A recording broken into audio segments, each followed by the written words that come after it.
The theme of tonight's webinar is our grazing cover crop benefits, the real story, and we've got two very interesting speakers coming with us here tonight. So before we begin, just an introduction to the people that are bringing you the webinar today.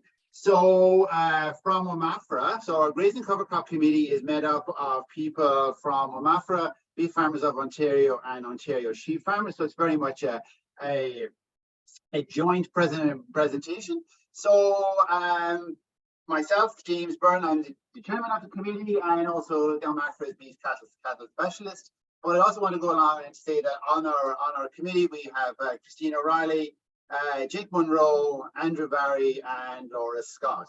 So from Beef Farmers of Ontario, we've got Bethany Story, and from Ontario Sheep Farmers, we've got Tom Lewis. We are going to go along and introduce our first speaker for the evening, and that is going to be Will Macarthur. So just a quick introduction to Will. So Will Macarthur grew up in Woodville, Ontario. Lifelong farm boy. He's farmed there with his father, Bruce. After graduating from the University of Guelph, Will returned home to purchase his own farm in the Woodville area. So over the past few years, Will and his wife, Tara, have developed Macarthur Farms that direct sales home-produced beef products. In addition to beef sales, Macarthur Farms now sells Chicken Farmers of Ontario certified pasture-raised chicken products. So before Will's presentation, we'd like to have a short video we'd like to go along and show, which kind of gives us an introduction to Will's farm before Will goes on and gives his presentation.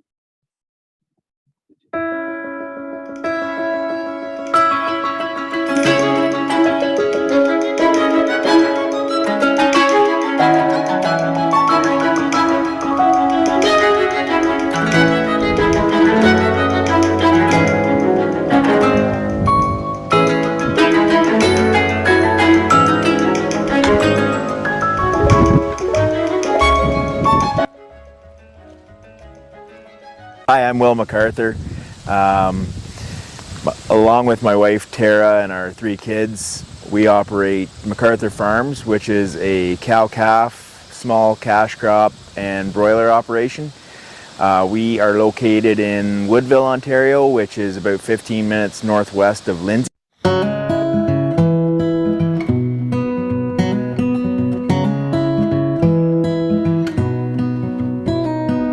What we're standing in here today is the second pass of grazing our first field of cover crops. This field was planted middle of June. Our first grazing was in mid-August, and we spent about 10 days on the 25 acres with about 75 cow-calf pairs and 14 heifers. We're back in for our second grazing. Today is the 21st of September, and we've been in here, this is our third day. And it'll be about 5 days this time, so a total of 15 days of grazing this 25 acres of cover crop. This field that we're standing in right now was kind of a run-out hay field.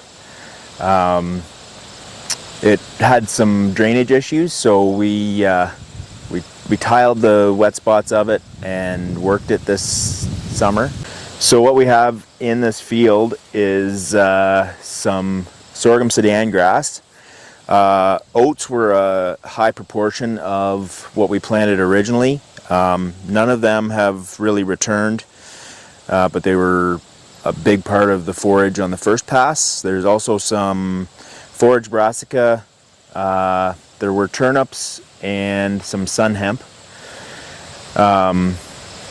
So we've got a mixture of different kinds of roots and some of them will scavenge some nutrients, and some of them will fix some nitrogen, different things like that. How we move the cattle through this cover crop is we just set up reels.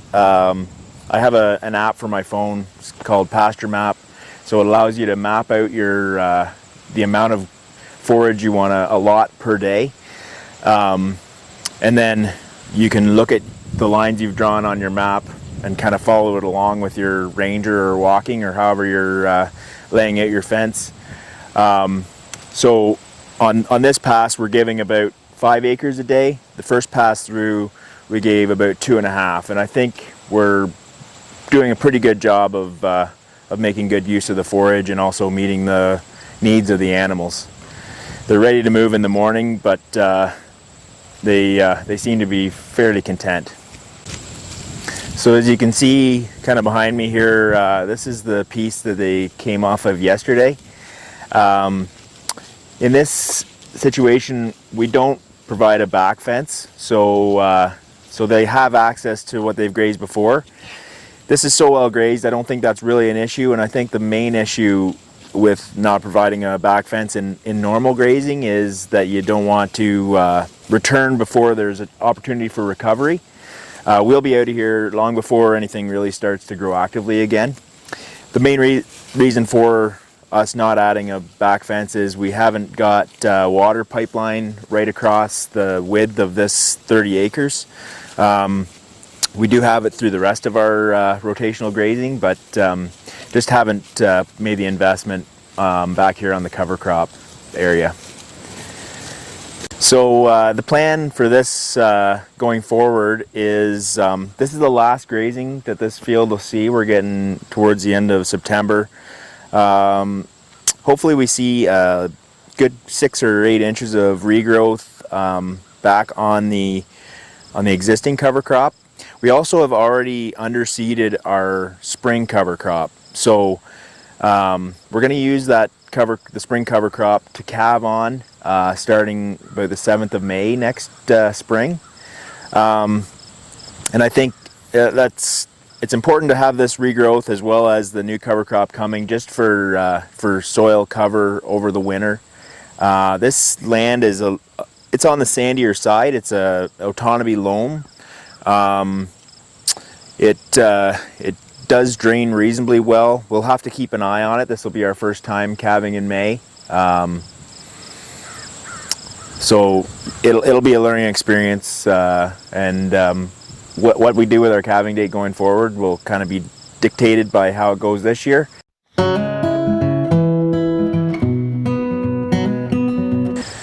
So our fall planted cover crop for spring grazing is high proportion of fall rye. We've got some hairy vetch in there. We've got some Austrian winter peas and some tillage radish just to help out with any hard pan that might be pre-existing from past cropping.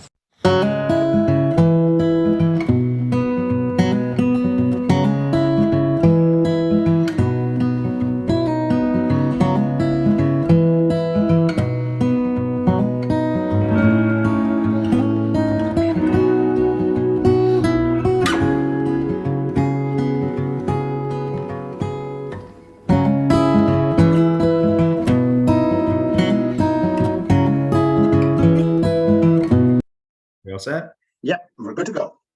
All right. So there's a little shameless picture of the family there, and so just a little bit of background on our existing or prior operation. We've been about 160 cow-calf operation with my dad and I. We had a winter calving and a fall calving group.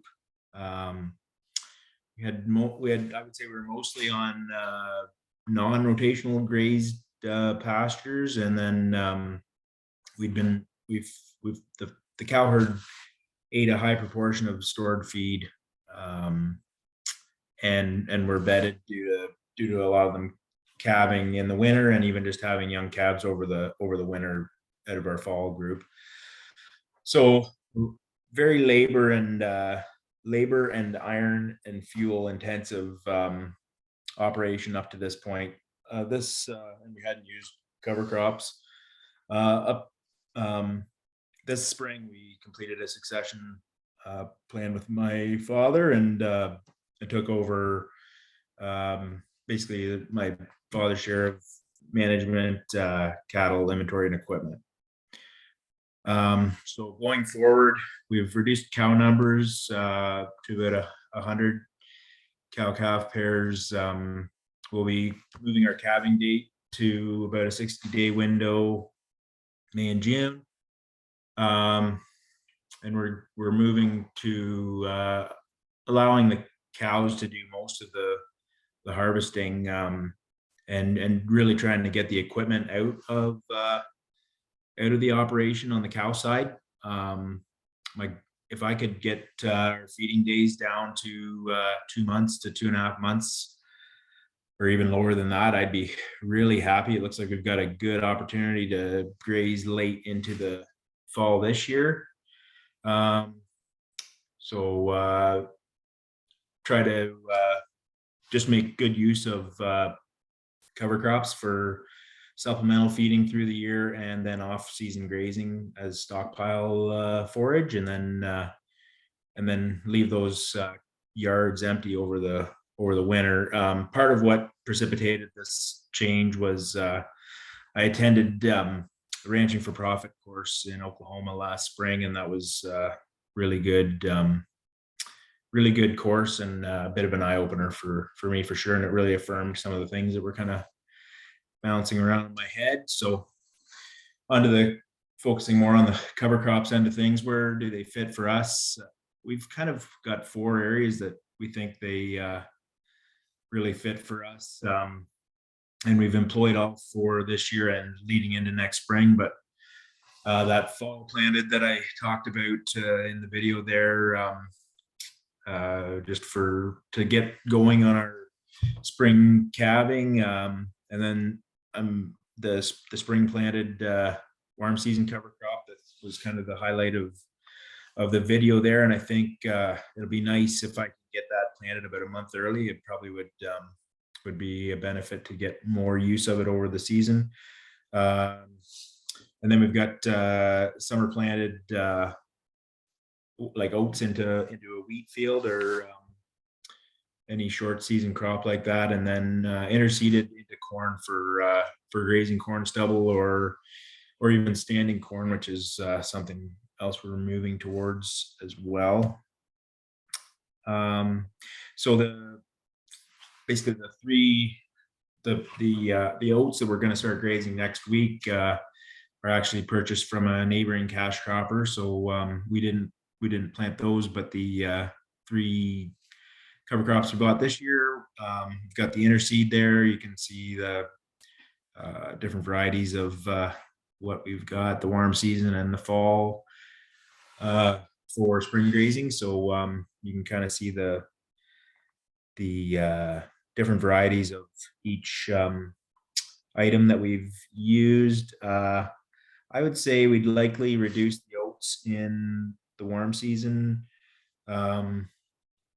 They were really good for the first pass, and they laid down a lot of the oats because they were maybe a little mature, which is good for soil protection as well.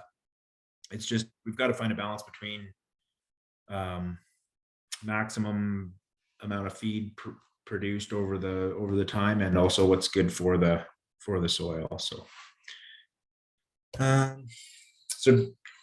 I guess on the flip side of that, my day job is I'm a lender, so I've always got to be focused on the numbers a little bit. So cost, I put land in at 100 acres. With this setup that we've got, we're basically going to be doing 3 crops in 2 years. So I would say land rent is probably closer to averaging $150 around here. So I'll charge $100 to this crop. Seed was $73. Planting and prep, I charged $50. That was all our own. So total cost of $223. Total establishment of about $5,500.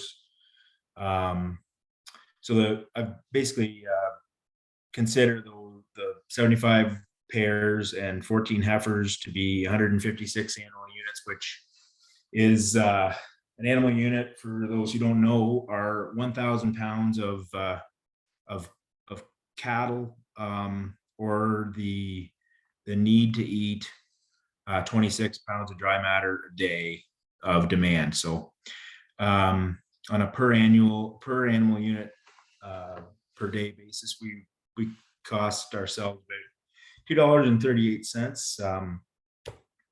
So then I guess we just did the math versus feeding hay. So you can see there, I just kind of mathed it out to about 82 bales. Value of hay, 49.20. So looks like I probably was short on the money there. I might have been better off to feed hay from a strict mathematical approach, but then there's a lot more stuff that goes into it, like I'm not counting the amount of labor and fuel and manure management, soil health, animal health. So there's a lot else that goes into that, but just on a feed to feed basis, we were probably a little behind on the money. But I also would say, like I mentioned earlier, if we had that crop in decent time, we could significantly reduce the cost on a per animal unit basis down to, it says $1.43. It'd be cheaper anyways, and then also replacing a significant amount of hay. So just things to work on for next year. Hopefully we can be better in that regard. So as far as the grazing process,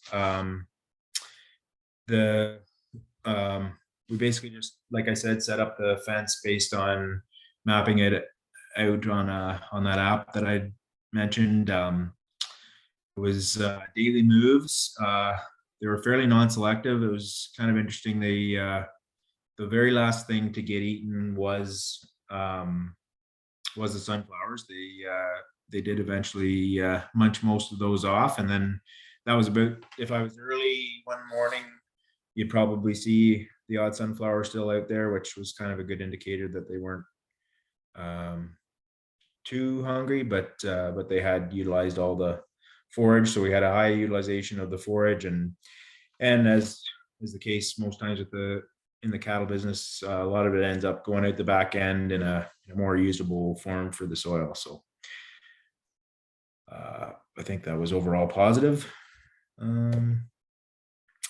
So just a little bit on the soil health. Like on the left side there, you can see a decaying manure paddy, and there's that was from the first pass, kind of taken, having a picture taken of it after going through on the second pass, and you can see that there's some mushrooms growing in there. So it's I think that's widely regarded as a positive for soil health. And then on the right, you can see that a lot of that forage is eaten off, but anything that wasn't was laid down flat, so that kind of provides a bit of a cover for the soil there. And you can see a little bit of a manure paddy in there too that's likely been stepped on, and there's probably good coverage of urine, and so a lot of the fertility is staying right there and not being congregated elsewhere, I would say.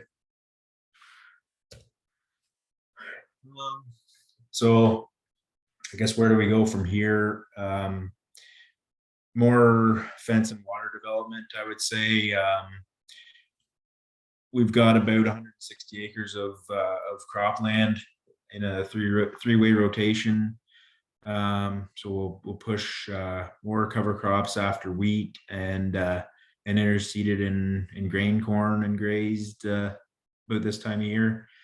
And then with the three-way rotation, every acre should have something going into the fall, whether it be wheat after beans that won't get grazed, or any other crop will have something grazed following it. And then just trying to let cows be cows and harvest a high percentage of their own feed. And then something we're toying with, we started this year, we started with some grazing corn. So as soon as things freeze up, we're going to get into that. We had difficulty with establishment this year. I think I've got a picture later on here.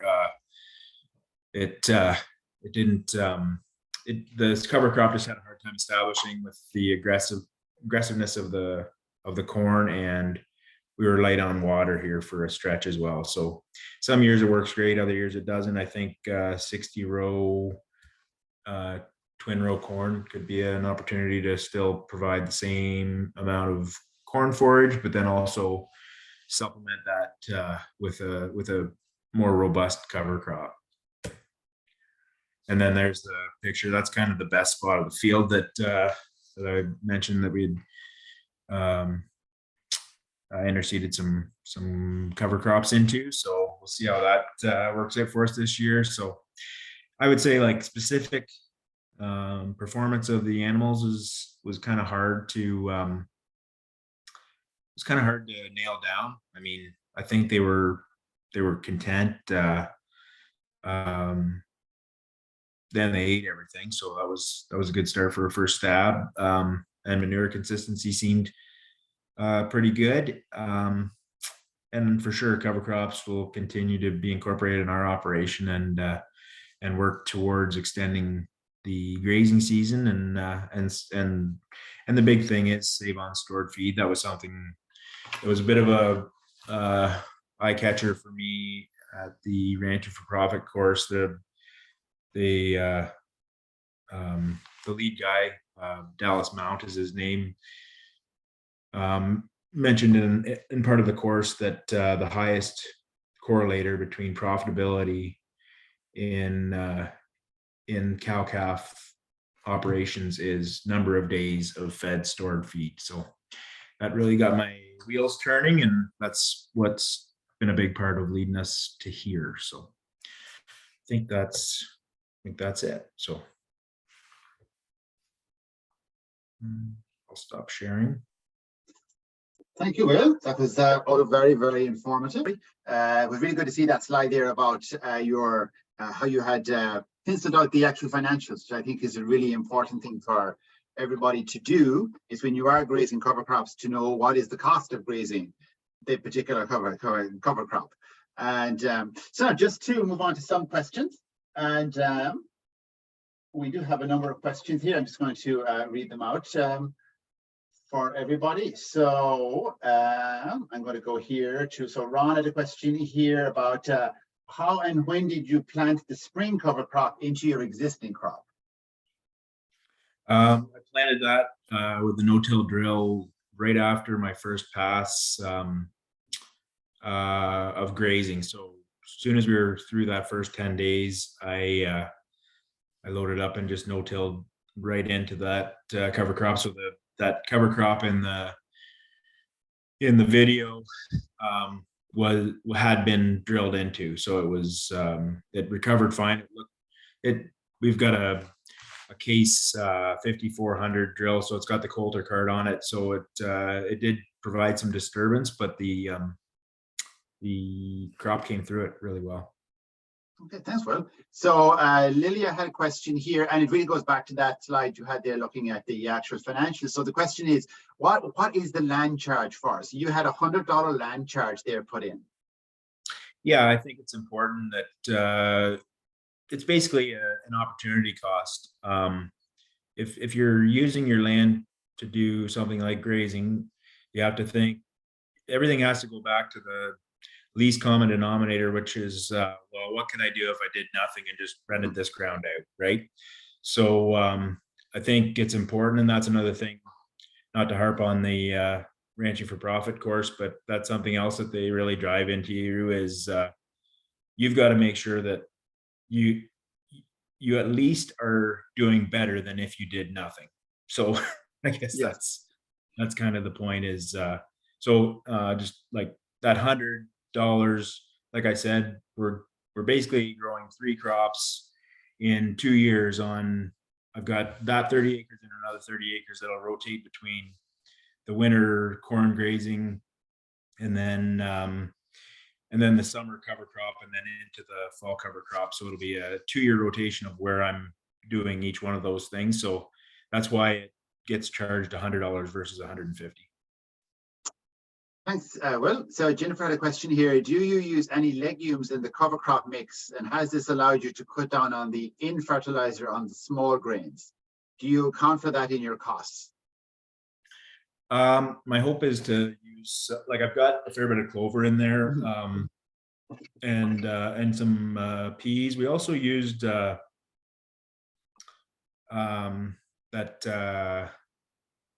sun hemp, which was supposed to be a super nitrogen fixer. It didn't really establish great. I'm gonna give it another shot just because I think it could be really good for nitrogen fixing. My plan in this rotation is with the corn and these cover crops to not use any commercial fertilizer. So we do have access to broiler manure, which is kind of a secret weapon in this situation. But yeah, my plan is to not use any starter on the corn or provided any commercial nitrogen. So I'm hoping that between the manure and the cover crops, we can basically feed it with natural nitrogen. So I'll just take one more question here from Robert, which is how are you establishing your interseeded cover crop? So what I did this year was I just broadcasted it with just on behind our Ranger. We've got just an APV spinner. Right in that stretch of time, we got a lot of rain. My plan was to run it over with a rotary harrow, just to cause a little bit of soil disturbance. That didn't get done. I think that probably had a little bit to do with why it didn't establish great, but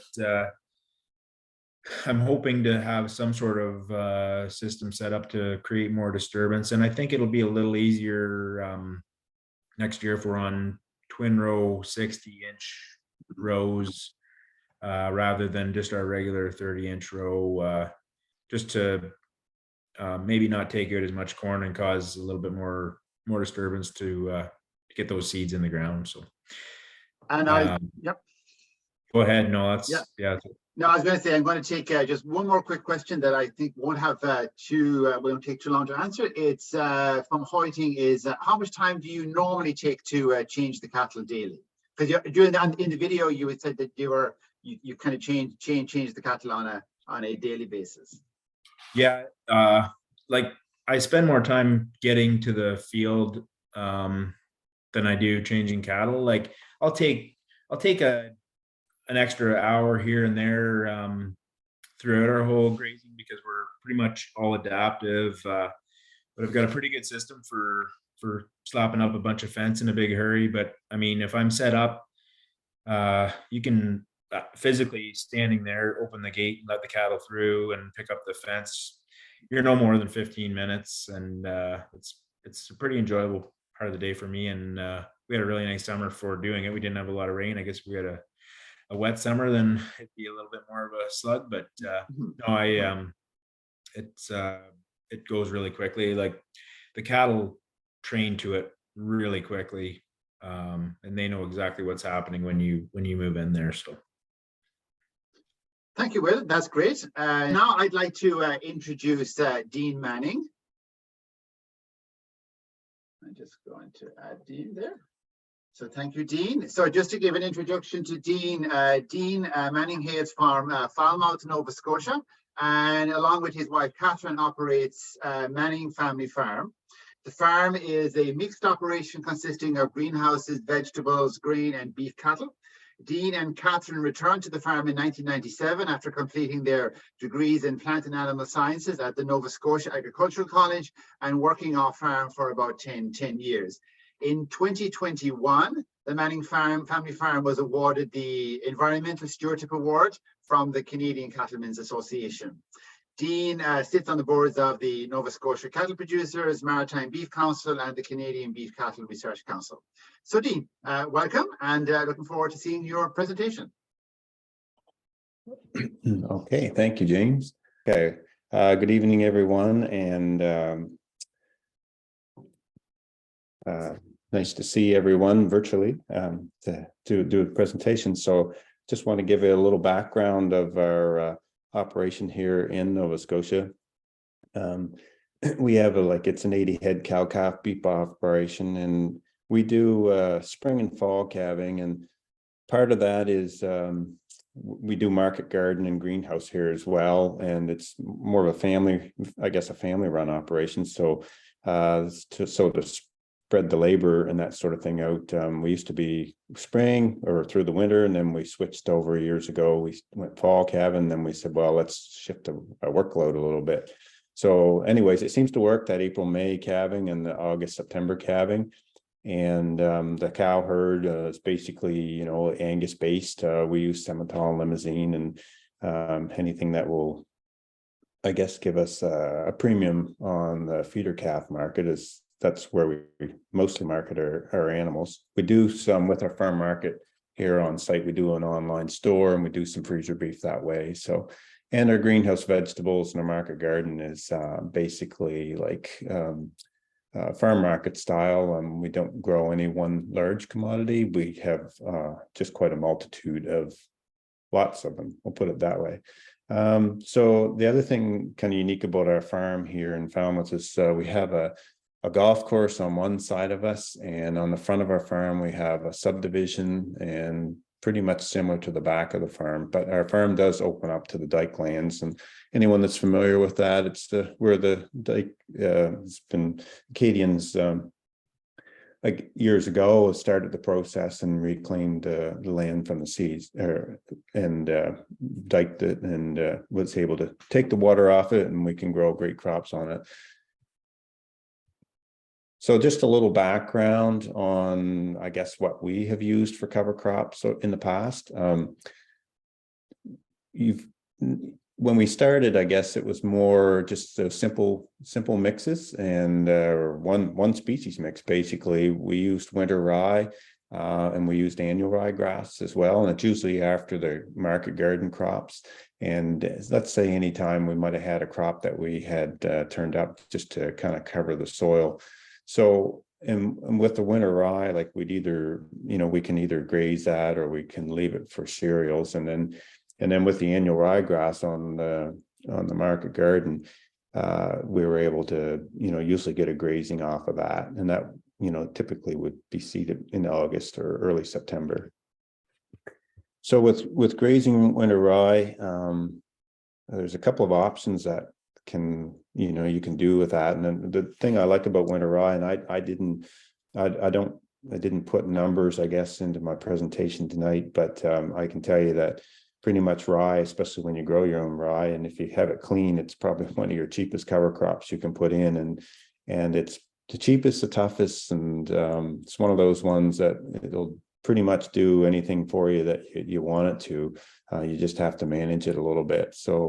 So typically, if you spread, you know, sow your winter rye, and it's easy to establish too, you can just use a broadcast seeder and just scratch it in if you need to, if you're on soil, or no-till it, or a lot of times even if you go over some stubble and put some on, and you can scratch it in, or do a light just a tickle on the soil, and it'll get established. So this picture that's shown here, it's some winter rye that we put in first week in August. So I can usually get a really good grazing in October. And if you've got the right kind of fall, which we typically have here in the Maritimes, we can either get another light grazing, say in December, and you'll still have, you know, a cover crop over the winter and protection for your soil.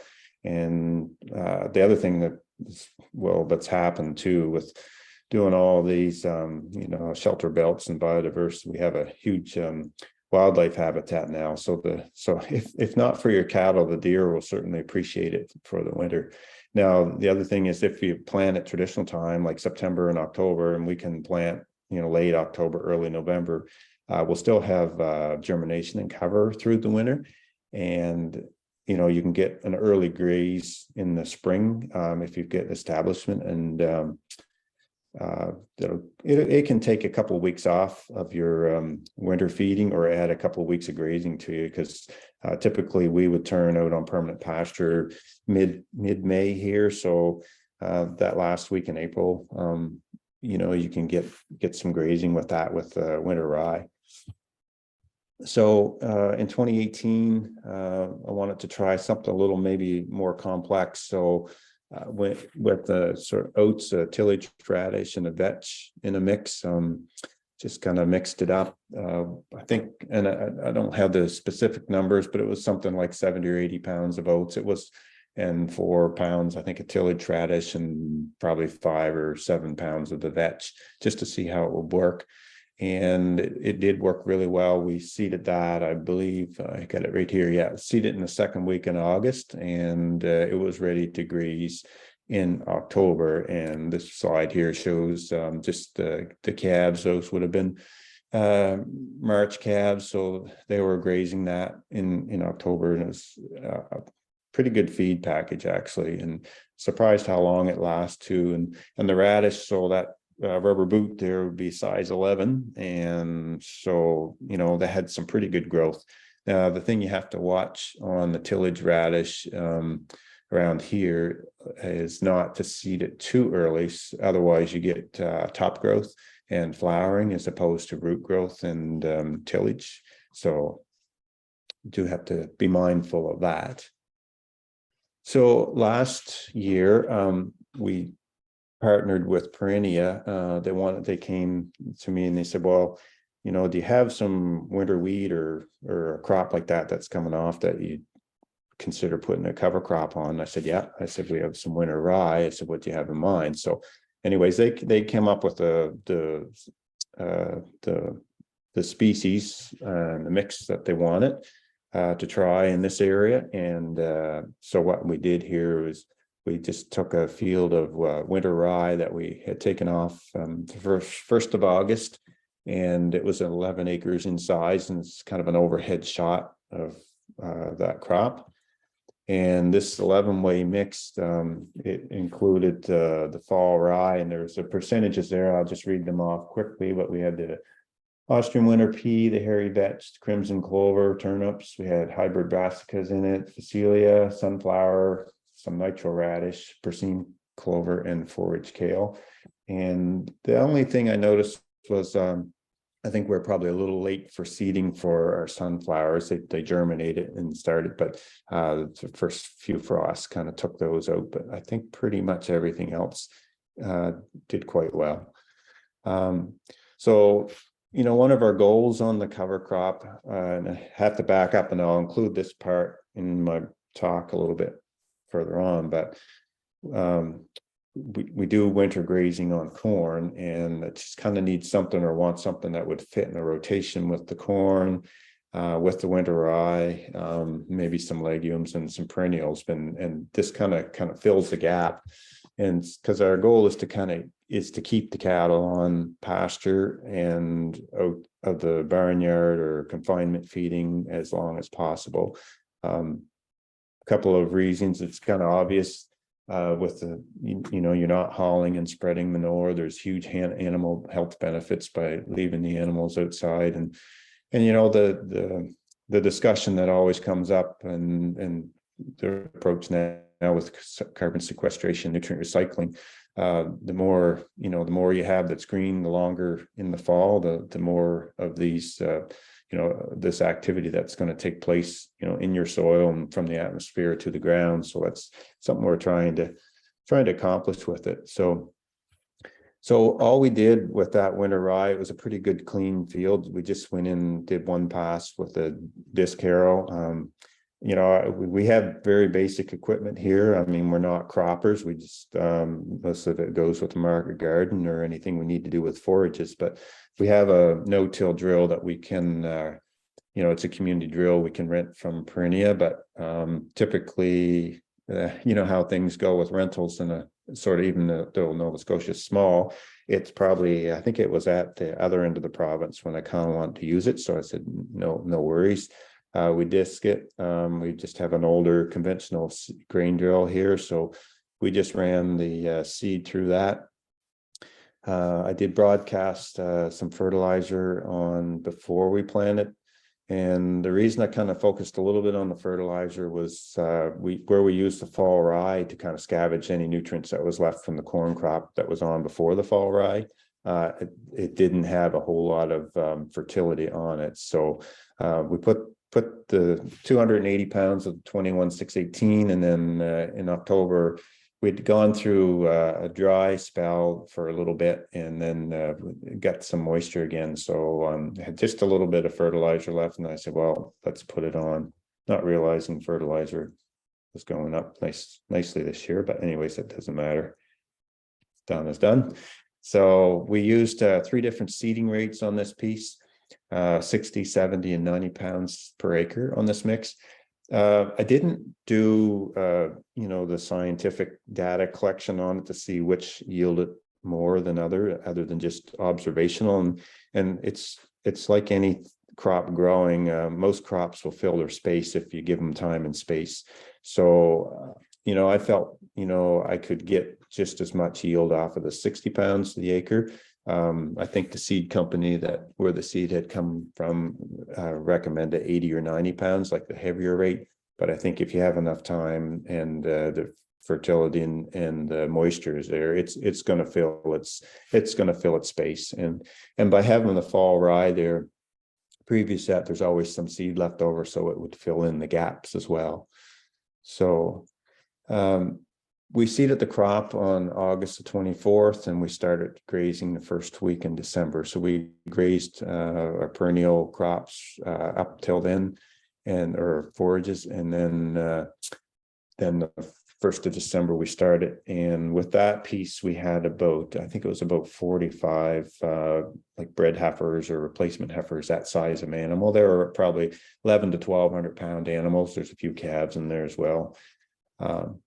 If you kind of look at, before we look at the analysis on it, but look at the picture with these cows here and see these are Angus cows, and they all have white heads on them. There's no Hereford in them.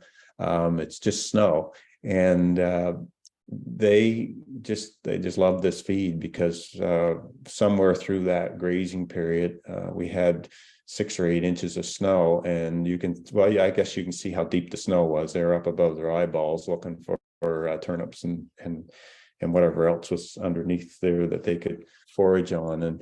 And I kind of felt sorry for them. I thought, well, they don't have feed there, so I'll take some round bale silage back. I had some bale feeders set up in case this happened, and dropped some bales in. They come over, looked to see what I had, and then they went back into the snow, started rooting other what I had for cover crop out. So, and you might ask why? Well, if you look at the feed analysis on it, I think it's pretty good, and this will pretty much satisfy most classes of growing animal, as well as kind of help put some weight on some cows if you want some condition too. But September 21st, when it just seeded the month, it was 29% crude protein, 75% on the TDN.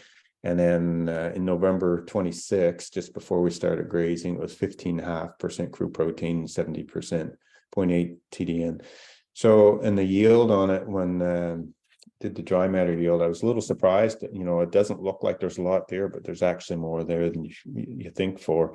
We had 4,500 pounds above ground dry matter, and there's 2,800 pounds of below ground dry matter that they could consume, such as the stubble turnips and the radish and those sorts of things. So I was pretty pleased how that worked.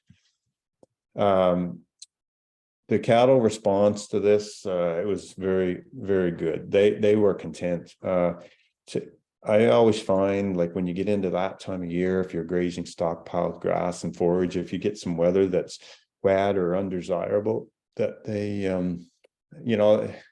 there's feed there for them, but they'll walk and they'll look. And if you show up with a tractor, or you show up to look or check on them, they start bawling. They're looking for something else. So with this feed here, they were content. They didn't do that. Like, they might look up and watch you walk by, but then they go back to grazing or look for more feed under the ground or whatever.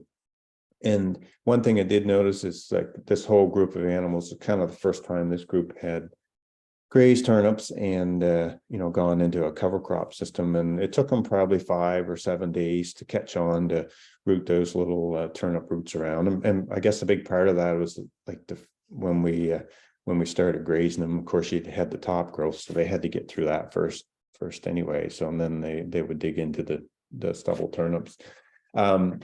I guess here, I had 45 head, 3 weeks, 11 acres. And the way we kind of grazed is we divided it into 3 blocks, and the blocks carried the animals about a week. And like I say, that it went well. And all I did with that is just ran a poly wire from one side of that field. If you remember earlier, I had that overhead shot. We just divided it, come up the field, and just run one wire right across and some step ins, and that seemed to work well for them.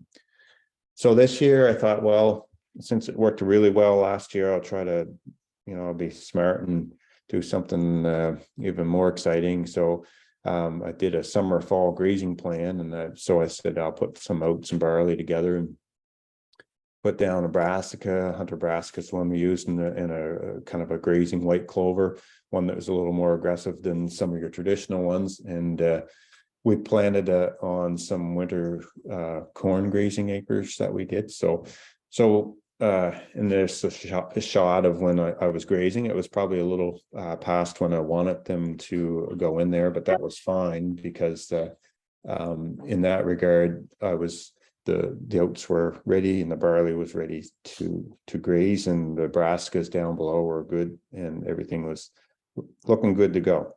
So the only problem we had with that was once we did graze some, and then we silaged some. And if you, in the foreground on this picture here, you can kind of see the broadleaves, and those would be the brassica that was underneath. And I cut fairly high on this just so that I would allow the crop to come back up, and I wouldn't cut below the growing point. We had a reasonable silage crop, and it grazed out really well. But for the rest of the summer, I think the month of mid-July on until well into September, we had very limited moisture, so we didn't get any moisture for growth. And these fields that I try this on, it's my winter grazing corn sites, and they're more of a gravelly, lighter type of soil.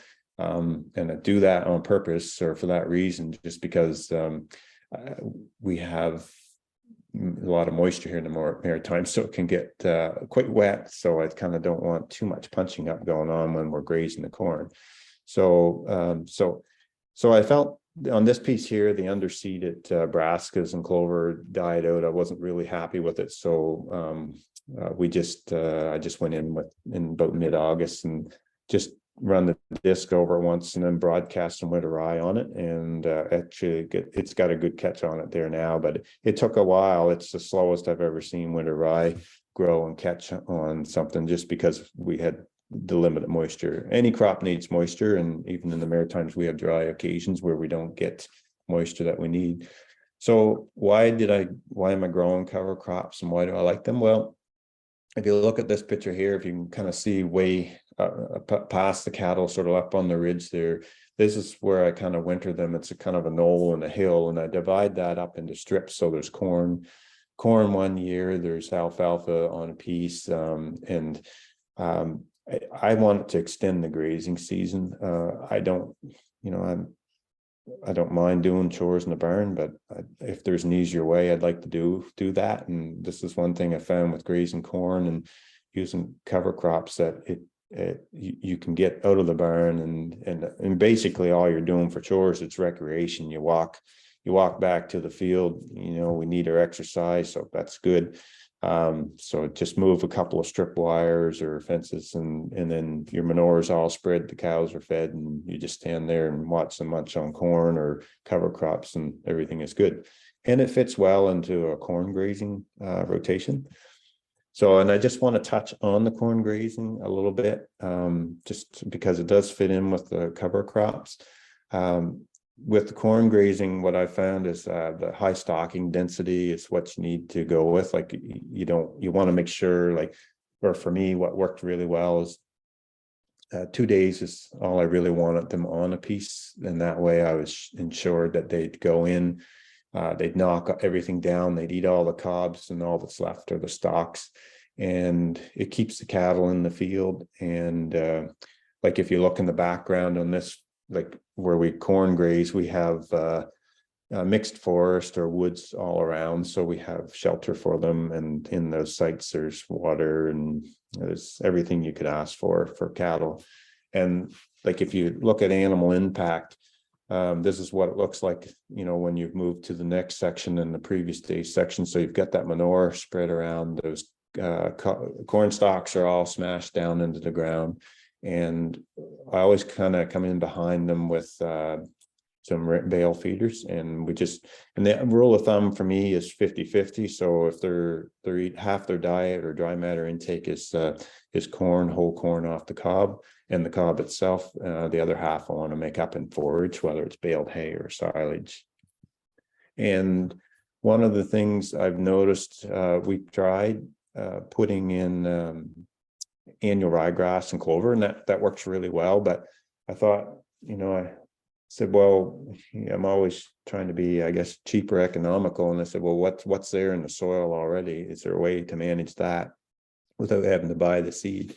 So I've interseeded with annuals, but also the perennial regrowth. And I can do that if I take a piece of pasture, permanent pasture, out of pasture, grass is plowed under in the spring, just green plow it without a burn down, and plant my corn. And when the corn comes up, like we'll use a spray for a broad, you know, like for annuals and that sort of thing. But if by usually July, later in July, 1st of August, you've got some of your grasses and your vetches and the alfalfa that's kicking around starting to come back up through. And this is what this picture is here. It's just kind of regrowth that's come up from that, and it works quite well, because by the time the crop of the corn crop dries down, it's opened up enough light and these crops that are left there come in a little more aggressively and kind of fills in. So, and with the corn, I guess we've followed the corn with oats, peas, annual ryegrass, and clover, and kind of like that mix. When it gets planted in the following spring, I can either graze it or use it for silage or both. This field here that you see pictured actually is the second crop year, and this is annual ryegrass and clover that I do. And you know, I guess it depends on how you look at a situation, but annual ryegrass can be a weed in certain situations, but on a beef and forage operation, if you allow that to go seed set, it kind of helps you out a little bit too. So what happens, even though it's an annual crop, you get a biennial. So that first flush early in the spring, sure, yeah, you'll get some of that second year growth that's not as productive as if it was a first year seeding. But if you allow that to go to seed, it's a quick regrowth, especially on some of the soils that have really good fertility and with the manure and everything. And as the season goes on, you'll get better and better pasture. And the nice thing about it is it carries well into the season. I just moved some of our heifers on a piece this morning that looks similar to this. And same thing. It was a second year seeding on a crop, and we'll have excuse me, we'll have some perennials start reestablishing in this. So I put this slide in here. It's probably a little harder to see, but one of the things we've started doing on our grazing too, like so this is basically a cover crop that's been let go 2 years, and it's the regrowth that's coming back, and it's just natural regen of what we've had there. So, and I used to graze, try to keep it so that it was extremely vegetative, 6 to 8 inches, drop it down, you know, try to do the perfect graze, clip it if it get out of hand. But you know, we're starting to realize, I guess, that grazing is a lot more than that, because you need the biodiversity, and you need lots of other things. You actually has to feed the soil. So with this here, we kind of like to see the seed set at some point, and If you look to the right, you can kind of see where my strip wire has been. They go in, they knock that down, they chew it down, they trample it in the ground. They got lots of manure there, and there's good seed distribution, especially as the season goes on. And the pretty cool thing about this is we had a little pasture walk here earlier this summer, and one of the groups we kind of just partner with that do some biodiverse work on the farm, and they identified 3 species at risk in this environment. So this is here, it's all due to the management, the livestock, and the corn grazing and everything. And the trees in the background, that's a shelter belt, sort of like there's a brook that runs through that. So we've got 15 or 20 feet. It's all dike land, but that's 15 or 20 feet of a brook that's sheltered in there. So that's pretty much what I had to talk to you tonight about. I got lots more, I guess I could say, but we'll just leave it at that and open up for any questions if anyone has any. Thanks. Thank you, Dean, for that great presentation. So from Kyle, it is, have you left fall grazed rye for harvesting the following year? And did it perform as well?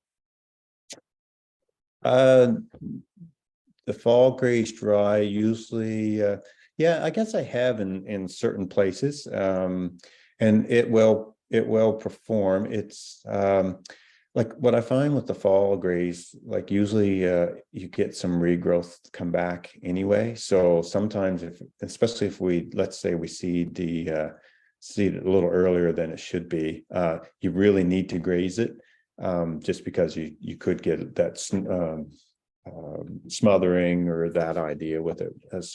And I find like winter rye is tough anyway. So as long as you've got some cover there, and it doesn't like wet feet. So as long as it doesn't get flooded out with puddling and that sort of thing, that you'll be fine with it. And if you graze in the spring, on the flip side, if you graze in the spring, I mean, it will regenerate and form a seed head, but it just won't be as tall and it's aggressive.